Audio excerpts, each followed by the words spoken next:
Now, again, I want to make this very, very clear. Peter Obi is a good man. I supported him. I voted for Peter Obi. I campaigned vigorously for Peter Obi. The videos are everywhere. I stood in the sun, in the rain, screaming, shouting, everyone vote for Peter Obi. I sacrificed 8 months of my life in the field campaigning for Peter Obi because we believed he was a good man. And I need you to remember this. As a presidential candidate, your campaign is based on your party manifesto. So everything Peter Obi said he was going to do was not Peter Obi's own thinking. He was reading out the manifesto of the Labour Party. Now, the election came, gone. A man who wants to be the president of a country as diverse as Nigeria should at least have some diplomacy to be able to resolve internal party conflicts. So if you cannot resolve the internal conflicts of your party, what is the guarantee that you can handle a country as politically, religiously, traditionally, culturally diverse as Nigeria? Even Russia and Ukraine that are at war, they still sit down to have peace talks. Gaza and Israel, Hamas still sits down with Israel to have talks. Even with the trade war presently going on between America and China and the rest of the world, they still sit down to negotiate. Can a good thinking Nigerian explain to me why Peter Obi cannot have a cup of coffee with Abure and say, let's sit down and talk this thing over? Must you destroy the Labour Party, destroy the entire structure of that party so that you can now build on what? On sand? Peter Obi came into a unified Labour Party. He inherited a party that was united. The party was united when Peter Obi came in. Is the Labour Party united today? And for those who think that we cannot take on Peter Obi, let me tell you, no one is above the law, no one is above criticism. I want to make it very, very clear to everyone that is watching this broadcast that Peter Obi has a tendency, unfortunately, very sad, a tendency of destroying any political party that gives him space, that accommodates him. Let me prove it. Peter Obi's career started with ABGA. ABGA was a political party that was formed by the late Ikemba Nnewi, Odumegwu Ojukwu. That was where Peter Obi cut his political tooth. He promised Ojukwu, under no circumstance will I leave ABGA. He joined ABGA when ABGA was aspiring to become a national party. After ruling for 8 years under ABGA, Peter Obi abandoned ABGA, and not just abandoned ABGA, he fractionalized ABGA to the point where ABGA may never recover. He went to the PDP. He was welcomed with open hands in the PDP. Atiku Abubakar made him his vice presidential candidate. Again, he promised Atiku Abubakar, I will be loyal and dedicated to you as a vice president. I will work with the PDP. They campaigned against Buhari, lost that election. Now, come 2023, Peter Obi, don't forget, now we're talking about Labour Party. 2023, Peter Obi was still a member of the PDP. Again, just like a virus, an internal disease, he began to fractionalize the PDP. Atiku pleaded with Peter Obi and said, Peter, if we make this thing a 3-man race, Tinubu will win, because we will divide the votes between I, Atiku, and you, Peter Obi, and then Tinubu will run away with it. So please, swallow your pride. Let's repeat what we did and build on the structure that we have done. Peter Obi refused, left the PDP. Again, the Labour Party, which is Julius Abure, accommodated Peter Obi into a unified Labour Party, a party with a very solid, leadership structure. Abure is a great administrator. When we brought in Peter Obi, he brought most of us in the civil society groups and said, please, let's work together and build the Labour Party. We all worked together. And after the election, Peter Obi said, I won this election, and I will prove it in court that I won. He went to court. So if he believed he won the election, who was the chairman that won that election? Julius Abure. do you dismantle a winning team? No. And then he accepted.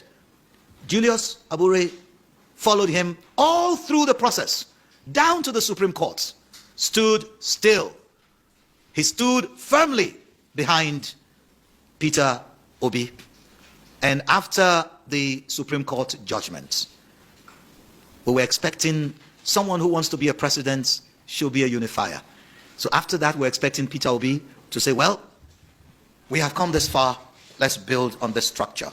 Let's keep it together. But instead of doing that, he asked for just one favor. And what was that favor? That Julius Abure should be sent away, sent packing from the party he has been all through decades, for a man who just joined in a few months. So I want us to check the dictionary definition of betrayal. What does the dictionary call a traitor? How do you describe someone who turns against or a dog that bites the hands that feeds it? And with all of this, we kept on trying, suing for peace. I personally, for the past 6 months, we've been begging Peter Obi, please, don't destroy this Labour Party. Don't destroy this party. You can't just keep doing this. What is so difficult in you as Peter Obi, sitting down with Julius Abure? He has been there for long. Peter Obi said, no, Julius must go. Go to where? So you want Julius Abure now to leave and to return to Edo State and become an Okada rider? Or he should go and buy a keke and start running Ring Road in Benin? And everything we did to make peace, to make Peter Obi see reasons, all failed. Now, in spite of the judgment, the Supreme Court didn't say, go and take over the Labour Party. It says it's an internal thing. You guys go and resolve the issue. We were expecting that after that we are going to see a remorseful Peter Obi who will call Abure and say, Abure, enough is enough. Come, let's talk it over. Instead, he conspired with the present governor of Abia State, Alex Oti, to form a rival group within the Labour Party. This is not the first time. You will recall when Lamidi Apapa, when the election was still in court. I don't know how many of you remember that. Lamidi Apapa was sent to come and destroy the Labour Party. Abure stood still. He fought against Apapa, made sure that Peter Obi was protected. Today, this Lamidi Apapa now has seen, an opportunity to come back and complete what he couldn't do at that time. And Peter Obi is aiding and abetting this. So we begin to ask ourselves, how can someone be so politically naive? How can someone be so delusional as not to know that destroying the Labour Party is destroying the hope of the average Nigerian? This is the only party that talks about your papa, your mama, and your pikin. It's the only party that has human beings as its logo. The APC has a broom, an object as their logo, a broom that can be used to whip and cause injury.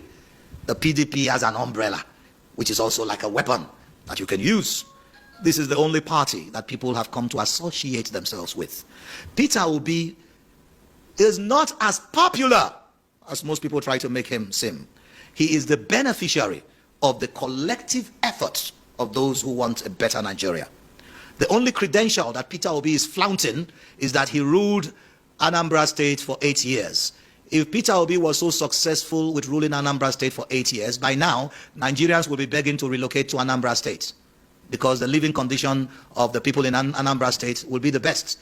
If we give you between Abuja, Lagos, Port Harcourt, Kano, Kaduna, and Anambra, choose one of them to spend the rest of your life, how many of you would choose Anambra State? So that's, you ruled Anambra State for 8 years is not enough qualification. That you are able to come out with statistics and data is not enough qualification. That you make promises based on the manifesto of the Labour Party is not enough credential to be the best presidential candidate. We, the civil society groups that collaborated with the Labour Party to ensure the successful outing in 2023, we are disappointed with Peter Gregory Obi, and we are making this public. That Peter Obi is complicit. He is working against the interests of Nigerians. He is not fighting Abure. He is destroying the prospect of a credible opposition. And I am telling you, if you fight Abure today and you remove Abure from the Labour Party, I am assuring you that all the civil society groups that supported Abure will leave the Labour Party. And Nigerians will never forgive Peter Obi for destroying this party, just like he did to ABGA, just like he did to PDP. People used to say that Labour Party is the second largest party in Nigeria. We are actually, right now, as the third. We're actually the second, because PDP has been destroyed from within. We all know. We all know what Wike is doing. Is Wike a member of PDP or APC? He is in PDP to destroy PDP. We all know that. We can read the handwriting on the wall. So what role is Peter Obi playing now? Is he unifying the Labour Party or destroying the Labour Party?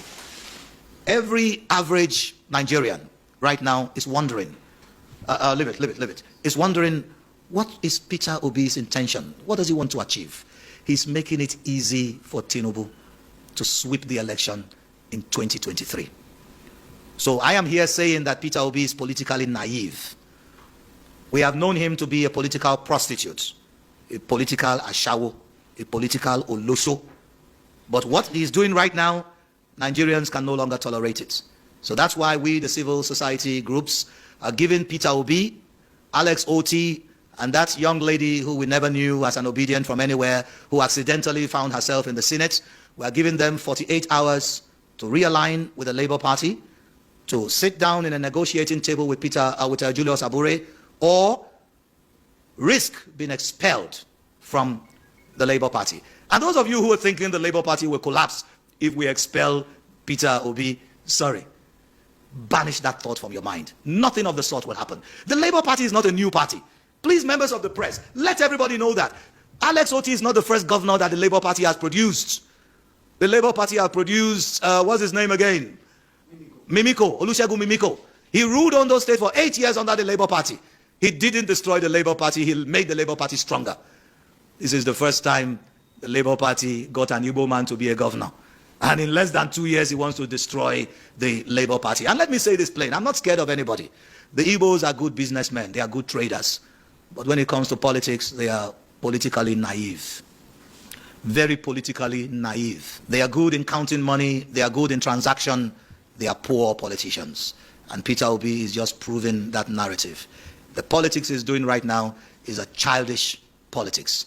He's delusional and he needs to stop what he is doing. We are not just talking about Abure.